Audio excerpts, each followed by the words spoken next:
Është mbledhur këtë të njëjtë komisioni i posaçëm për reformën administrativo-territoriale.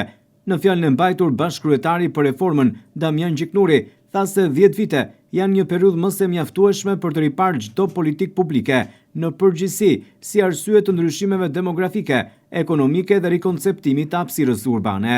10 vjet është kohë mjaftueshme për të riparë çdo politikë publike në përgjithësi, është një standard i njohur.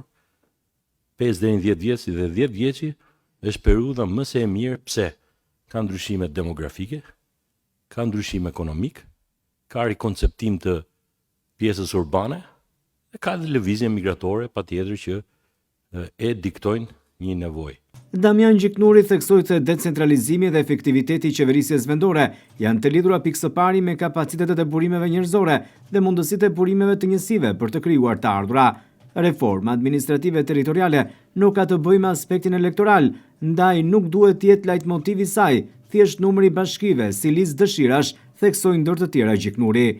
Decentralizimi dhe pushteti efektiv varet se sa kapacitete ke për të ofruar, nuk është thjesht në letër.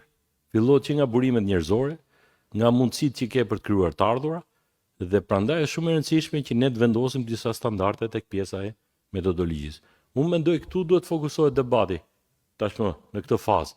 S'kemi pse të fillojmë me idenë e numrave që kishim ne 90 deri 60 sot, nuk ka të bëjë me aspektin elektoral kjo. Sepse këtu nuk po flasim, nëse ne do të shkojmë te rajone më të mëdha, që mund të ketë një zgjerim më të madh nga pikpamja elektorale që lidhet dhe me reformën zgjedhore, kjo është çështje tjetër, por këtu po flitet për njësitë e qeverisjes vendore. Mund të jenë më shumë, mund të jenë më pak, kjo është gjë, mund të ketë nivele të ndryshme të administrimit, çfarë lloj kompetenca, si do të sigurojnë të ardhurat, për këto gjëra që komisioni duhet të trajtojë.